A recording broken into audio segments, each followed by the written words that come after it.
Hello and welcome. So my name is Freddy and this is the reading habits tag.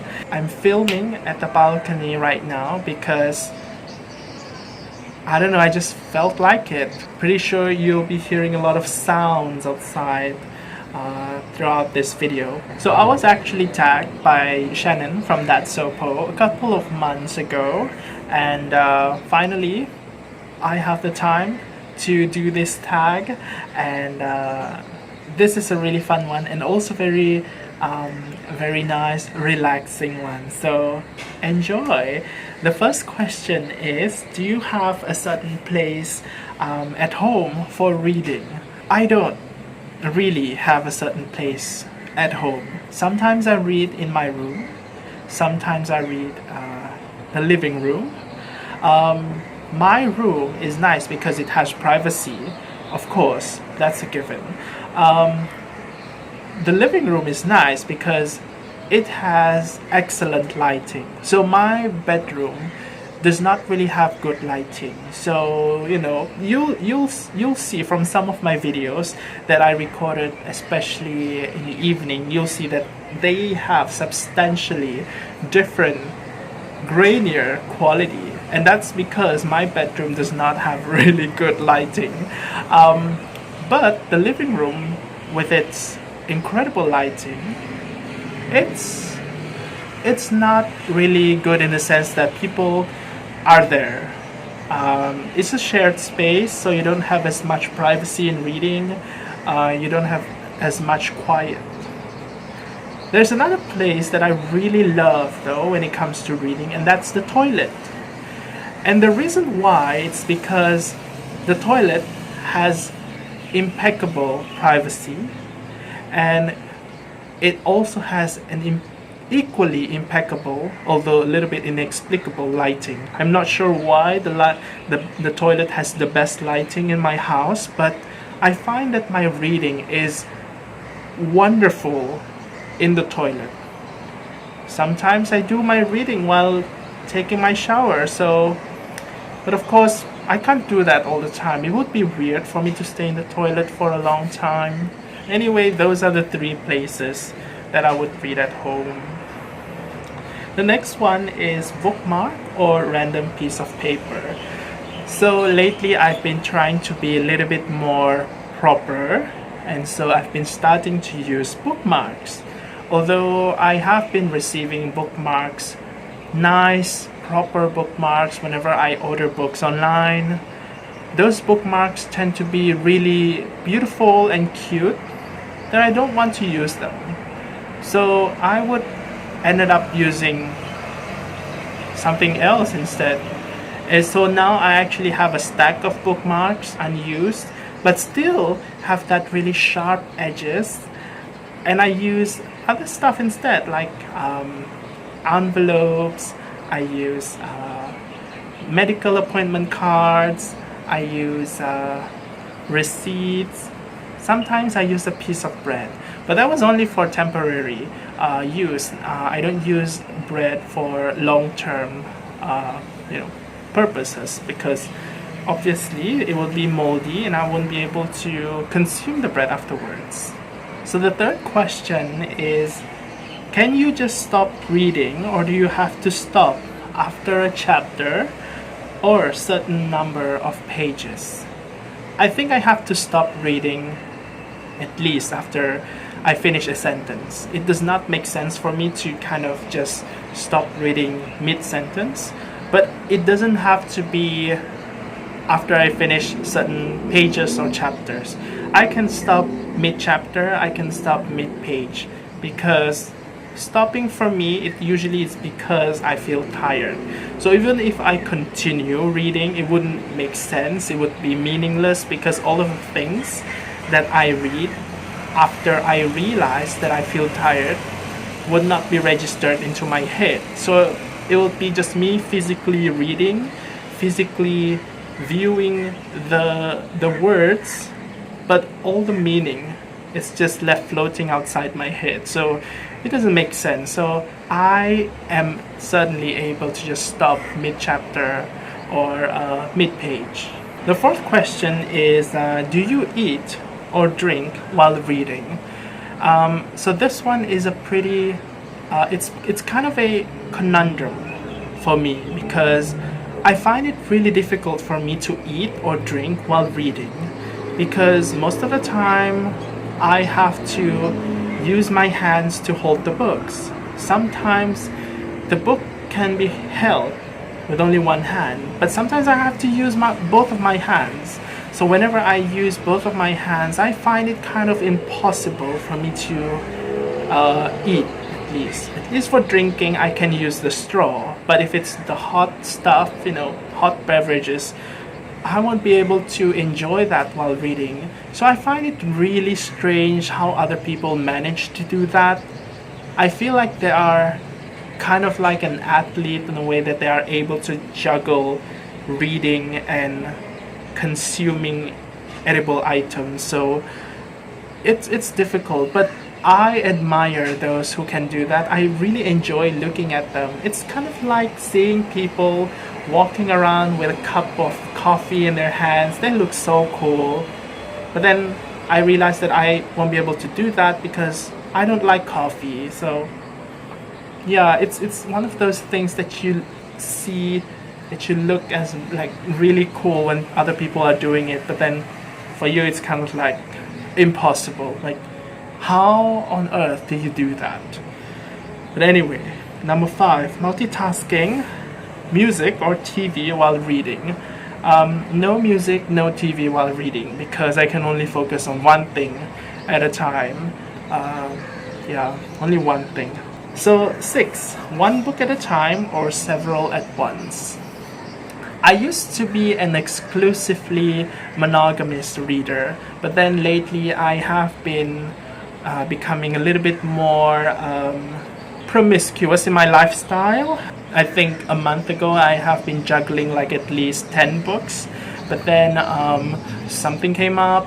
I felt kind of tired easily, so I've been juggling less books.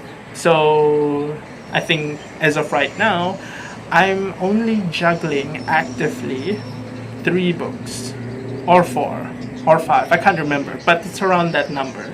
Right now it's definitely several books at once. And I like it. I like having to kind of juggle between different books, bouncing between this book and that. Whenever this book does not suit you anymore for the day, you can go to the next book, and then you can go to the other books. And they don't mind when you do that, unlike people. 7, reading at home or everywhere. I read mostly at home because I am seldom everywhere else. I do have some issues with reading in public, especially where you don't have enough privacy, where you are really exposed. I have issues like, for example, reading while sitting on a park bench. I don't mind reading in the comfort of a quiet cafe, but I don't like reading at a kind of noisier diner. Not because of the noise, but because there are so many people around you. And I just don't like to show people that I'm reading because there's some stuff happened back then that kind of made me uncomfortable with reading in public. But anyway, I mostly read at home, but sometimes I read outside at the cafe. I especially like the cafe reading experience because it's really cozy and it brings back some pleasant memories 5 or 6 years ago. So the 8th question is reading out loud or silently in your head. Of course, it depends on the situation. I read silently most of the time, especially when I'm reading at a public space, because it does not make sense for me to read out loud whenever I'm reading at a cafe.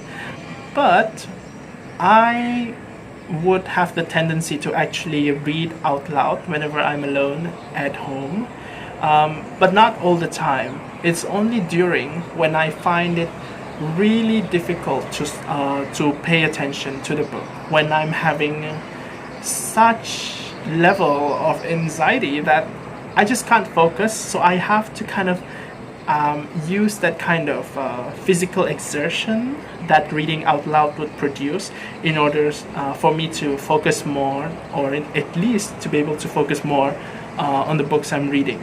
So yes, I do read out loud, and I find that it has been quite beneficial for me. It certainly has that positive effect on me whenever I feel like I'm having some struggle in focusing and paying attention.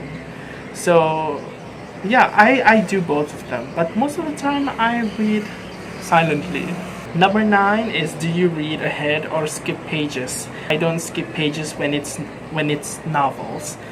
If it's short story collections, then yes, I would skip pages, but novels, it does not make sense.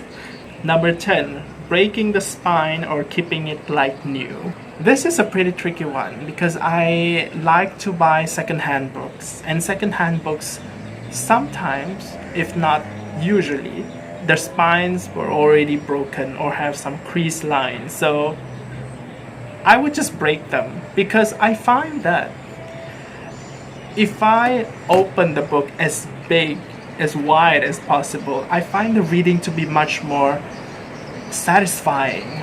And there's this feeling that when you read a book and you open this book as wide as possible, it feels like the window is bigger, as opposed to you trying to take care of the book, really handling the book with care, and you get this like really small, narrow window into the world inside the book. I don't know, maybe that's just me, but I find that getting a little bit rougher with my book does help with me immerse myself with the story. Of course, I also have the tendency to kind of feel a little bit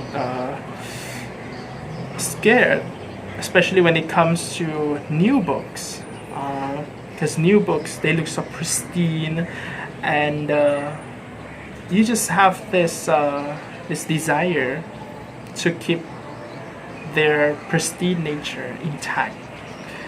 And so sometimes I can be a little bit hesitant in breaking the spine.